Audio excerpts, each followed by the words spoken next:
ভোটের দিনে ভোটই দিলেন না বিষ্ণুপুরের বিজেপি প্রার্থী সৌমিত্র খা। খোদ একজন প্রার্থী হয়েও গণতান্ত্রিক অধিকার প্রয়োগ না করায় ওনার নাগরিকত্ব কেড়ে নেওয়া উচিত বলে মন্তব্য করেছেন তৃণমূল প্রার্থী সুজাতা মণ্ডল। ভোট না দিয়ে যে ভুল করেছেন সে কথা অবশ্য স্বীকার করেছেন সৌমিত্র। গতকাল 25শে মে বাঁকুড়া, বিষ্ণুপুর সহ রাজ্যের মোট 8টি লোকসভা কেন্দ্রের নির্বাচন ছিল। দিন শেষে বাঁকুড়া এবং বিষ্ণুপুরে ভালোই ভোট শতাংশ দেখা গেছে, কিন্তু দেশের সর্ববৃহৎ রাজনৈতিক দলের একজন প্রার্থী হয়েও ভোটদান না করার বিষয়টি প্রকাশ্যে আসতেই বিষ্ণুপুরে একেবারে শোরগোল পড়ে গেছে। গতকালের ভোট পর্ব শেষ হতেই সাংবাদিকদের মুখোমুখি হয়েছিলেন বিষ্ণুপুরের বিজেপি প্রার্থী সৌমিত্র খা। সেখানে বিভিন্ন বিষয়ের পাশাপাশি খোদ তার মুখ থেকে শোনা গিয়েছিল যে তিনি ভোটদান করেননি। খোদ একজন প্রার্থী হয়েও কেন তিনি নিজের ভোটাধিকার প্রয়োগ করেননি সে বিষয়ে সৌমিত্র খা বলেন, তিনি যে কেন্দ্রে গিয়ে ভোট দেবেন সেখান থেকে তার বর্তমান দূরত্ব প্রায় 2.5 ঘন্টা। ভোটের দিনে 2.5 ঘন্টা যাওয়া এবং পুনরায় 2.5 ঘন্টা পথ অতিক্রম করে ফিরে আসতে গেলে 5 ঘন্টা সময় ব্যয় হতো। কিন্তু যেহেতু প্রার্থী হয়ে নিজের লোকসভা কেন্দ্রে তাকে বিভিন্ন জায়গা যেতে হয়েছে, তাই তিনি ভোট দিতে যেতে পারেননি। তবে তিনি ভোট না দেওয়ায় তার দলের প্রার্থী সুভাষ সরকার একটি ভোট কম পাবেন। এ বিষয়ে আক্ষেপের কথা জানিয়েছেন সৌমিত্র খা। না, আপনার এটা ঠিক কথা। আমার এখান থেকে যেতে আমার 2.5 ঘন্টা লাগতো যেতে, আর 2.5 ঘন্টা আসতে। কারণ আমি 17 লক্ষ মানুষের দিকে তাকিয়েছি। আমার নৈতিক কর্তব্য ছিল ভোট দেওয়া, এটা ঠিক কথা। কিন্তু 5 ঘন্টা সময় ব্যয় করলে আমি এই ওয়ার রুমে বসে যে ভোটটা আমার ছেলেরা করলো, আমার 16টা ছেলে ওয়ার রুমে বসে ভোট করেছে।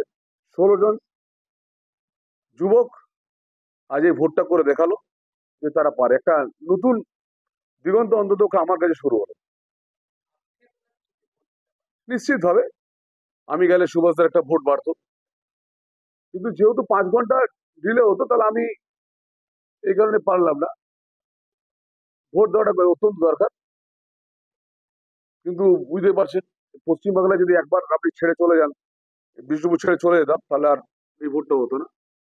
এটা আমার কাছে নিজেরই খারাপ লাগছে যে ভোট দিতে পারলাম না একটা ভোট, এবং বিজেপিকে আমি ভোট দেবো নিজে। এটা আমার কাছে বড় ব্যাপার। আগামী এটা হয়নি আমার কখনোই 18 বছর বয়সে। প্রার্থী হয়েও ভোটদান না করায় সৌমিত্র খাকে তীব্র আক্রমণ করেছেন বিষ্ণুপুরের তৃণমূল প্রার্থী সুজাতা মণ্ডল।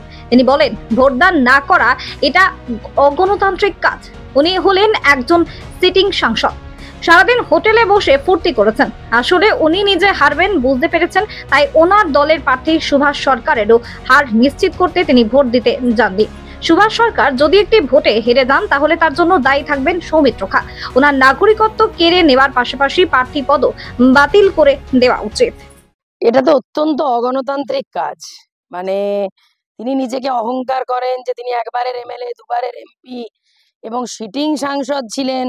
তা সত্ত্বেও আবার তিনি বিজেপির প্রার্থী লোকসভার, সেখানে উনি নিজেকে ল মেকার বলেন, আর তারাই ল ব্রেক করছেন।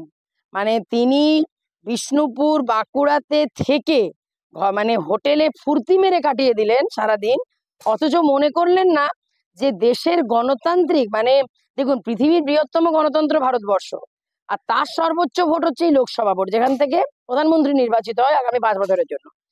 সেই ভোটটা মানে উনি গণতান্ত্রিক পদ্ধতিটা পর্যন্ত প্রয়োগ করার প্রয়োজন বোধ করলেন না। কেন?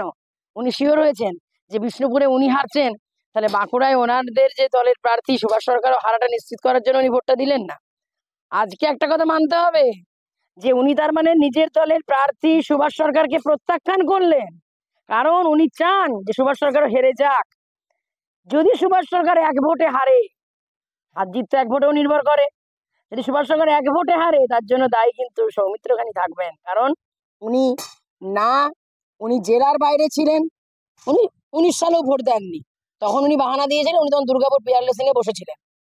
উনি তখন বললেন যে আমি তো জেলায় ঢুকতে পারবো না, তাই ভোট দিতে পারবো না। সেটা একটা বাহানা দিয়েছিলেন। এবারে কি বাহানা দেবেন? এবার তো সারাদিন অন্নপূর্ণার বিলাসবহুল রুমে, এখানে একটি 3 স্টার হোটেল আছে, সেখানকার একটি বিলাসবহুল রুমে উনি বসে সারাদিন কাটালেন। না ওনার বাড়িতে বা ওনার নিজের কোনো দুর্ঘটনার খবর আমরা কেউ পেয়েছি, কিচ্ছু হয়নি। উনি ঠিক মুডেই ছিলেন। মানে যেটা দেখে মনে হচ্ছিল যে উনি চাপে আছেন, ফেস এক্সপ্রেশন বলছিল হতাশায় আছেন, বাট এমনি ঠিক আছেন।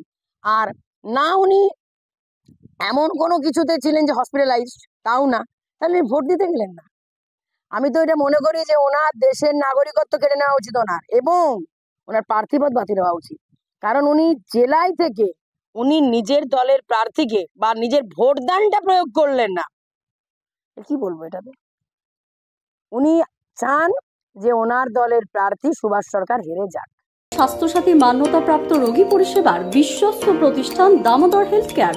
এখানে রয়েছে semi modular OT, OPD, general medicine, gynaecology, gynae surgery, general surgery, orthopaedic surgery, ENT surgery, advance physiotherapy clinic, medicine বিভাগ, অ্যাডভান্স ডায়াগনোসিস সেন্টার সহ নানান পরিষেবা রয়েছে। 24 ঘন্টা লিফট পরিষেবা, এছাড়াও 24 ঘন্টায় থাকছে অ্যাম্বুলেন্স পরিষেবা, সাথে মেডিকেল ইন্স্যুরেন্সের মতো প্রয়োজনীয় সুবিধাও। এছাড়াও রয়েছে ওষুধের দোকান। ঠিকানা মিলমোড়, কতুলপুর, বাঁকুড়া। ফোন নাম্বার 9475240280 অথবা ফোন করুন 9475240290 এবং 9647180100 এই নাম্বারে।